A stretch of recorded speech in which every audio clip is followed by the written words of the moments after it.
Buen día, mi nombre es Ramón Antonio Párraga Cedeño y el día de hoy vamos a hablar de estas dos enfermedades que tenemos acá, es decir, de su clínica, de su tratamiento y también de su prevención. Hablamos de la toxoplasmosis y también de la leishmaniasis, son dos enfermedades infecciosas parasitarias. Bien, empecemos hablando de la toxoplasmosis. Para hablar de la toxoplasmosis debemos entender primero que esta es una infección parasitaria que va a estar producida por el parásito Toxoplasma gondii, que es el que tenemos acá. Respecto a su clínica, ¿qué podemos decir? Primero debemos saber que esta es una enfermedad autolimitada, por lo que la mayoría de los pacientes van a curar por sí mismos y generalmente no va a haber una sintomatología como tal.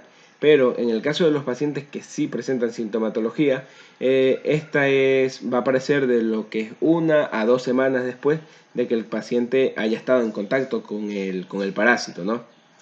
Cuando el paciente está en contacto con el parásito y 1 o 2 semanas después se genera esta sintomatología, vemos que el parásito va a estar afectando a ciertos órganos principales. Por ejemplo, puede afectar al cerebro, provocando una encefalitis por toxoplasma, puede afectar pulmón, puede afectar corazón, puede afectar ojos, provocando una retinitis por toxoplasma de igual manera, y puede afectar al hígado, ¿no? Entonces aquí hablamos de dos tipos de pacientes, un paciente inmunocompetente y un paciente inmunocomprometido, que veremos acá. Primero, un paciente inmunodeprimido, perdón. Primero hablemos del paciente inmunocompetente. Este es un paciente que tiene su sistema inmunológico adecuado, funcionando, y es un paciente que la sintomatología va a ser muy general. Un paciente donde va a presentar un malestar general, donde va a presentar fiebre, mialgias, dolor de cabeza, sudoración nocturna, puede presentar faringitis, inflamación de los ganglios linfáticos, exantema maculopapuloso y también pudiera presentar hepatosplenomegalia, precisamente por los órganos a los que está afectando el toxoplasma. Esto es un paciente que va a tener la sintomatología de una infección general. Ahora, en el caso de un paciente inmunocomprometido e inmunodeprimido, la situación es diferente, porque el toxoplasma tiene más libertad para afectar ciertos órganos, por ejemplo, hablemos del cerebro, y lo que va a presentar el paciente entonces es una encefalitis toxoplásmica. ¿Qué pasa en esta situación? Que cuando vemos al paciente, vamos a ver un paciente que tiene una clínica derivada del sistema nervioso central, presentando síntomas como debilidad, presentando alteración del estado mental, puede llegar a convulsionar, va a tener algunos signos cerebelosos, anomalías sensoriales, anomalías del movimiento, y va a presentar una inflamación de la retina y visión borrosa por la retinitis toxoplásmica que mencionamos anteriormente.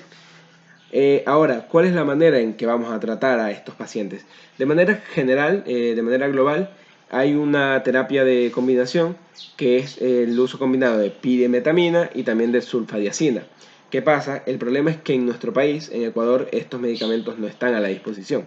Entonces, en el Ecuador lo que se usa es el medicamento alternativo para este parásito, que es el trimetopin sulfametoxazol. Ahora veremos que hay un grupo en el que hay que poner especial cuidado. Estamos hablando de las mujeres embarazadas.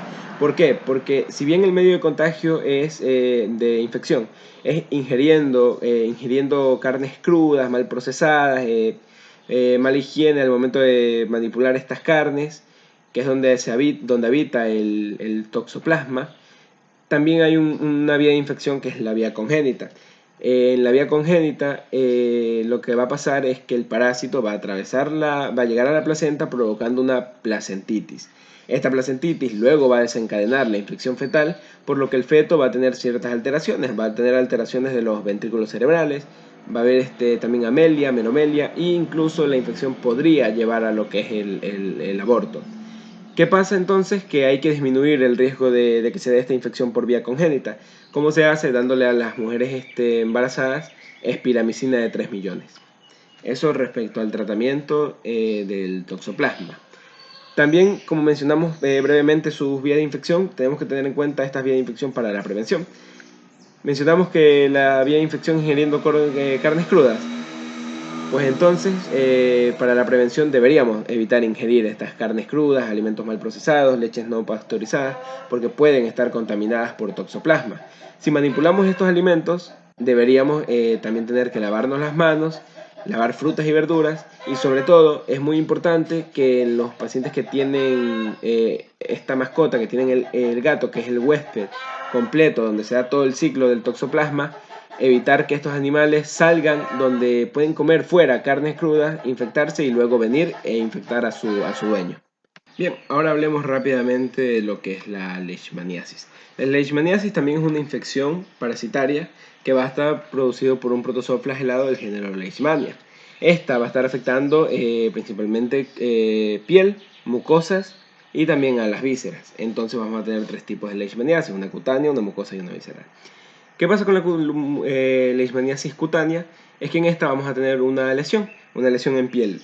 Su forma cerrada va a ser un nódulo, pápula o una placa, ¿no? Que luego erosiona y se forma la úlcera típica, la forma abierta de la lesión de la leishmaniasis. Esta úlcera es una úlcera de bordes elevados, eritematosos, que va a tener una base muy limpia, infiltrada, de granulomatosa y que generalmente no va a generar dolor y va a ser de un crecimiento pues lento, ¿no? Luego tenemos la leishmaniasis mucosa. Esta va a afectar a las mucosas de la vía respiratoria, que si nariz, faringe, boca, ¿no? Entonces, lo que pasa con esta es que puede ser simultánea a la lesión cutánea o puede ser después de un periodo de 2 a 3 años, ¿no? Y es una forma diseminada de la infección por leishmania. Y luego tenemos la visceral, que como su nombre lo indica, va a afectar a los órganos internos. Vamos a tener que va a haber la afectación principalmente de hígado, de vaso y también de la médula ósea. Va a generar fiebre y va a generar la inflamación de estos órganos que mencionamos. ¿Qué pasa con su tratamiento? Pues que hay un tratamiento para diferentes fases de la enfermedad, de la forma complicada, de la forma mucosa y de la forma difusa.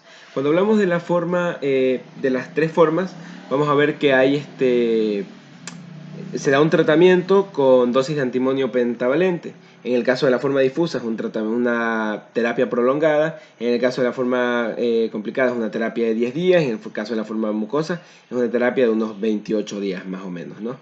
Bien, también en la forma mucosa y en la forma difusa vamos a poder usar terapia de anfotericina B. Y también en el caso de la lesión mucosa se podría hacer lo que es la destrucción completa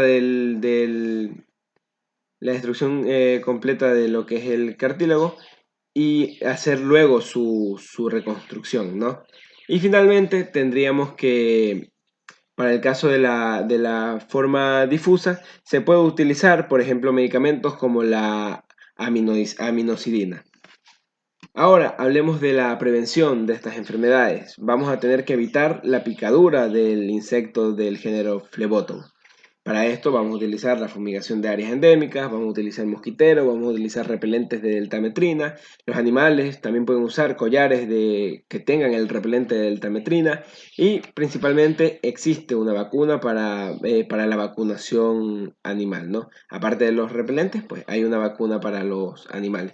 Y esa sería la manera de evitar lo que es la infección por leishmaniasis. Muchas gracias.